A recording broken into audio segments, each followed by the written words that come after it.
안녕하세요. 오늘은 거래와 교류의 기술을 높여주는 보드게임 스플렌더를 통해 거래와 교류 과정을 이해하고 그 과정에서 자연스럽게 하게 될 협력 활동의 의의까지 함께 생각해보며 협력을 이끌어주는 교사의 지원 방안에 대해 함께 살펴보겠습니다. 먼저 교실 속 이야기를 만나보도록 하겠습니다. 학교에서 가장 중요하게 배워야 할 것 중 하나가 바로 자원을 효율적으로 관리하고 타인과 공정하게 거래하는 법인 것 같아요. 맞습니다. 학생들이 서로 자원을 주고받으며 최선의 결과를 만들어내는 경험은 매우 중요하지요. 이 시기 거래나 교류 활동은 학생들이 타인과의 소통과 협상을 통해 문제 해결 능력을 키우며 경제적 사고까지도 함양할 기회를 제공합니다. 또한 거래 과정에서 공정성과 신뢰를 배우는 것은 윤리적 사고를 기르는 중요한 기회가 되기도 합니다. 학생들은 제한된 자원을 바탕으로 효율적인 전략을 세우고 상대방과 협상하며 공동의 목표를 달성하는 과정을 통해 경제적 의사결정 능력을 기를 수 있습니다. 마지막으로 현대 사회에서 거래와 교류의 중요성이 점점 커지고 있는 만큼 이러한 활동을 통해 학생들은 다양한 관점을 가진 사람들과 상호작용하며 경제적 가치를 이해할 기회를 가질 수 있게 됩니다. 하지만 거래의 원리를 학생들에게 효과적으로 가르치기 위해 매번 새로운 활동을 계획하고 지원하는 것이 쉽지 않은 것 같아요. 거래의 본질을 이해하도록 돕고 동시에 수업을 더욱 풍성하게 만드는 방법은 없을까요? 그렇다면 보드게임은 어떨까요? 거래와 교류의 기술을 키워주는 보드게임을 소개해드릴게요. 그럼 오늘의 연수를 살펴보기에 대한 안내를 하도록 하겠습니다. 거래의 원리를 잘 알려줄 수 있는 보드게임 스플렌더에 대해 알아보도록 하겠습니다.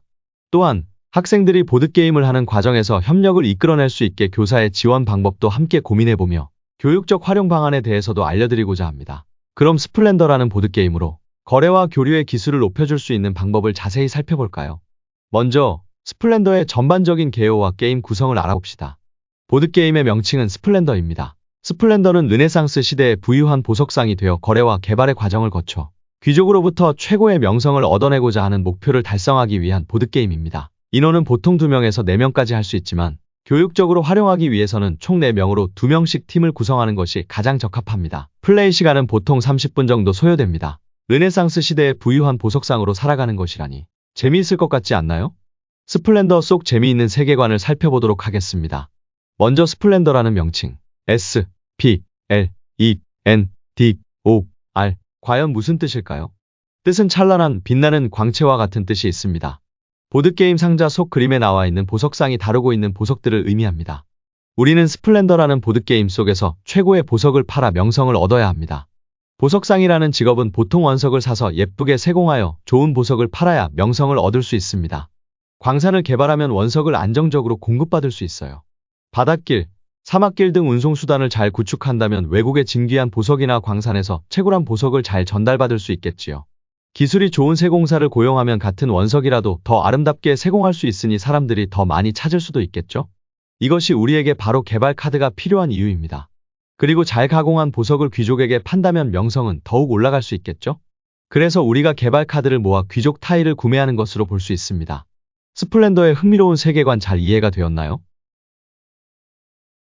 이 세계관을 이해하고 있다면 더 몰입하여 보드게임에 참여할 수 있을 것입니다. 다음은 스플렌더의 게임 방법을 살펴보도록 하겠습니다. 스플렌더 보드게임의 구성물은 크게 3가지가 있습니다. 먼저 첫 번째로 보석 토큰입니다. 왼쪽 그림의 아래 공동창고 왼쪽부터 사파이어, 다이아몬드, 에메랄드, 루비, 오닉스, 황금까지 총 6가지 종류의 보석 토큰이 존재합니다. 이때 황금 토큰만 양이 적은데요. 마치 조커 카드처럼 나머지 5가지 보석을 대체하여 사용할 수 있다는 매력이 있는 토큰입니다. 두 번째로는 개발 카드가 있는데요. 총 3종류의 개발 카드가 있습니다. 가장 낮은 단계인 1단계 개발 카드는 40장, 2단계 개발 카드는 30장, 3단계 개발 카드는 20장이 있습니다.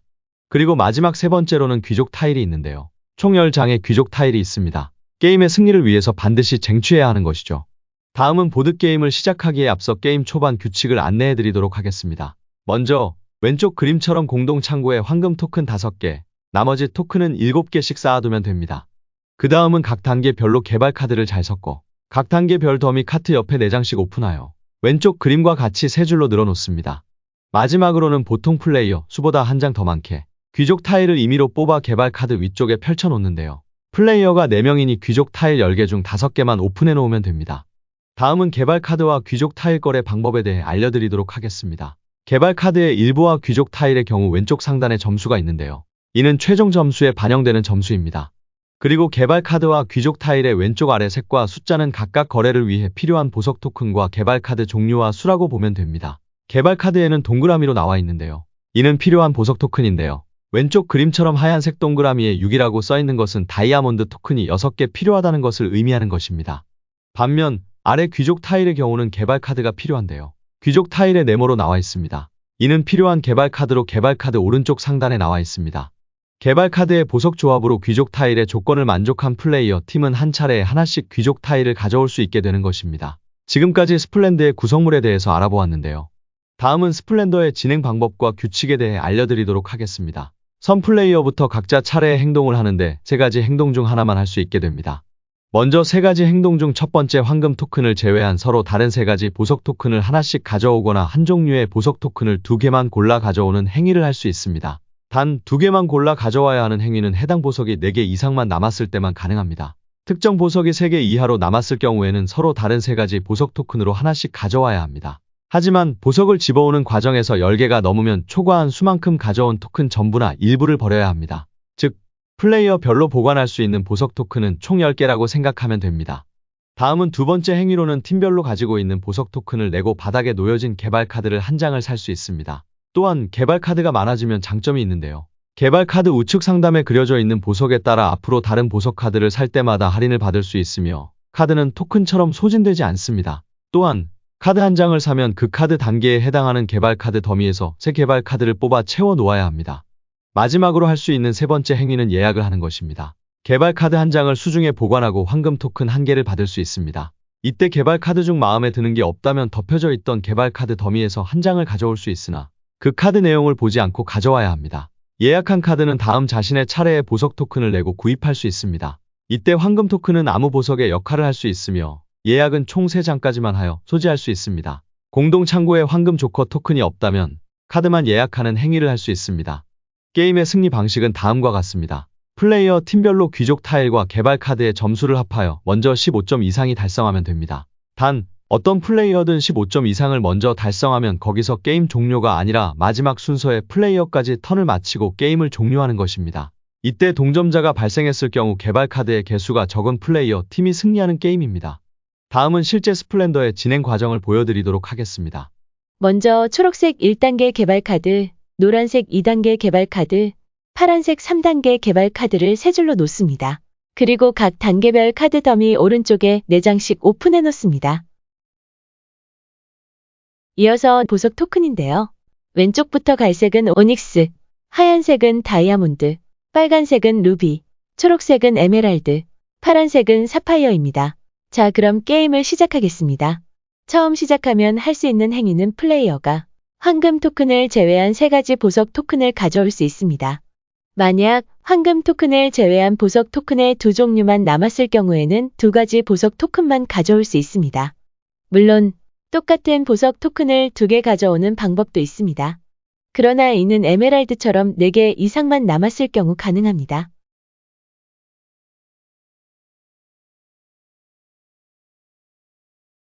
만약 오닉스처럼 3가지만 남았을 경우는 가져올 수 없습니다. 다음은 예약하는 행위도 할 수 있습니다. 황금 토큰을 집고 원하는 카드를 집어 자신의 수중에 따로 놓습니다. 아니면 바닥에 놓여진 12개 개발 카드 말고도 덮여진 카드 더미에서 무지개로 하나 집어서 황금 토큰과 함께 가져올 수 있습니다. 예약은 최대 3장까지만 가능합니다. 만약 공동 창고에 황금 토큰이 없다면 황금 토큰 없이 예약할 개발 카드만 가져오면 됩니다. 다음은 개발 카드를 구매하려고 합니다. 왼쪽 아래를 보면 다이아몬드 3개와 오닉스 5개가 필요합니다. 이미 소지한 다이아몬드 보석 토큰 2개와 개발 카드 중 다이아몬드 1개가 있고 역시 개발 카드 중 오닉스고 구매할 수 있습니다. 그리고 가져간 카드 부분은 다시 카드 더미에서 가져와 채워줘야 합니다.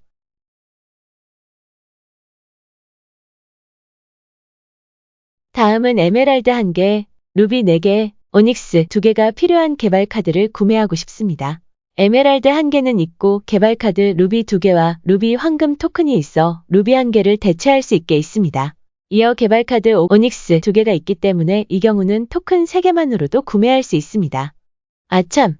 토큰은 최대 10개만 가질 수 있다고 했죠? 10개가 넘으면 반드시 초과된 것은 다시 공동 창고에 선택하여 내야 합니다. 다음은 귀족 타일입니다. 현재까지 구매해 놓은 개발 카드로 가져올 수 있는 귀족 타일이 있다면 이렇게 가져오면 됩니다. 단, 가져올 수 있는 귀족 타일이 2가지 있다고 하더라도 한 차례당 반드시 하나만 가져올 수 있기에 하나만 선택해서 가져와야 합니다. 그렇다면 보드게임으로 하는 협력 활동은 어떤 의의가 있을까요? 보드게임으로 하는 협력 활동의 의의를 알아보겠습니다. 보드게임이 정말 교육적인 경험으로 이어질 수 있을지 걱정이 되기도 해요. 그렇다면 보드게임으로 협력 활동을 진행할 때 기대할 수 있는 교육적 효과를 알아볼까요? 먼저 팀을 기반으로 해서 목표를 달성하게끔 하는 것이 중요합니다. 그리고 2명씩 팀으로 구성되다 보니 거래 과정뿐만 아니라 교류 활동이 있어야 하죠. 바로 자원 공유하기입니다. 마지막으로 더 많은 성장의 발돋움과 전략적 사고를 기르기 위해 보너스 미션까지 부여하는 것입니다. 조금 더 자세하게 살펴보도록 하겠습니다. 첫 번째로 팀 기반 목표 달성 측면에서는 플레이어 1명이 플레이하기보다는 4명의 학생을 2명씩 2팀으로 나누는 것입니다. 각 팀이 정해진 시간 내에 목표 점수인 15점 이상에 도달하는 목표를 설정하는 것입니다. 이때는 개별 점수가 아닌 팀 점수를 기준으로 게임을 진행하여 한 팀의 모든 팀원이 협력하여 개발 카드와 귀족 타일을 얻어야 목표를 달성할 수 있게 합니다. 두 번째로 자원 공유하기 측면에서는 각 팀원과는 거래하는데 필요한 보석 토큰을 서로 공유할 수 있도록 합니다. 보석을 어떻게 공유하는 것이 좋을지 우선순위에 대해 논하고 합의도 함으로써 경제적인 의사결정 능력도 배울 수 있을 것입니다. 마지막 세 번째로 보너스 미션 측면에서는 게임 중 특정 미션을 추가적으로 부여하여 게임 중에 자연스럽게 협력의 기회를 제공하는 것입니다. 예를 들어 한 팀원이 모든 종류의 보석을 최소 하나씩 보유하게끔 하는 미션을 제공한다면 이 과정에서 팀별로 자연스럽게 협력을 할 수밖에 없는 순간을 많이 만들 수 있을 것이라 봅니다. 이러한 방법들을 활용한다면 학생들이 서로 협력하며 공동의 목표를 달성하기 위해 노력하겠네요. 그럼 덧붙여 교육적으로 활용할 수 있는 방안에 대해서도 알아볼까요? 크게 2가지 측면으로 다뤄보도록 하겠습니다. 먼저 거래와 무역 측면에서 교육적으로 활용할 수 있는 방안. 다음은 자원의 희소성 측면에서 교육적으로 활용할 수 있는 방안에 대해 알아보겠습니다. 먼저 거래와 무역 측면에서는 게임 시작 전 스플렌더의 세계관에 대해 이야기해 주는 것이 필요합니다. 이는 학생들의 흥미를 더욱 유발할 수 있을 것이며 스플렌더의 보석 자원을 실제 무역의 자원 자본이나 생산품 등과 같은 것으로 비유하고 카드 구매가 곧 교환 및 거래의 한 형태임을 설명해 주는 것이 필요합니다. 이는 초등학교 6학년 1학기 사회 3단원에 나오는 무역의 의미와 우리나라와 다른 나라와의 경제 관계와 연계를 시켜 교육적으로 활용할 수 있습니다. 다음은 자원의 희소성 측면입니다. 게임 중 특정 보석 토큰이 자주 거래될수록 희소성이 증가하여 가치가 높아진다는 개념을 연결해주면 좋습니다. 예를 들면 게임 중 루비가 많이 쓰이면 다른 보석 토큰 2개와 동일한 가치로 변경해주는 등 규칙을 추가하여 실제 시장의 원리를 반영하는 것입니다. 이는 초등학교 4학년 1학기 사회 2단원의 자원의 희소성, 합리적인 선택의 요구와 연계를 시켜 교육적으로 활용할 수 있습니다. 오늘의 연수 내용을 요약하겠습니다. 오늘 연수는 스플렌더라는 보드게임을 통해 학생들에게 거래와 교류의 중요성을 어떻게 전달할 수 있을지에 대해 다뤄보았습니다. 보석 토큰과 같은 자원을 이용해 거래의 원리를 이해하고 팀원과 공동 목표를 기반으로 소통과 협상과 같은 교류 활동을 하는 게임입니다. 인원은 사인으로 2팀으로 운영하며 플레이 시간은 30분 정도입니다. 게임 구성은 보석 토큰 6종과 1부터 3단계의 개발 카드, 귀족 타일이 있습니다. 게임의 시작과 진행은 총 3가지 행위를 할 수 있습니다. 첫 번째 보석 토큰을 가져오는 것, 두 번째 개발 카드를 구매하는 것, 세 번째 개발 카드를 예약하고 황금 토큰을 받는 것입니다. 보드게임의 의의는 경제적 가치를 이해하고 경제적 의사결정 능력을 기를 수 있다는 점입니다. 마지막으로 연계 가능한 교육적 활동 요소는 거래와 무역 그리고 자원의 희소성이 있습니다. 이처럼 선생님들께서 교실에서 스플렌더와 같은 협력적 활동을 어떻게 효과적으로 적용할 수 있을지 고민해보며 수업에서도 협력적 경험을 더욱 풍부하게 만들 수 있는 방법들을 찾아 나가시는데 도움이 되었으면 좋겠습니다. 지금까지 봐주셔서 감사합니다.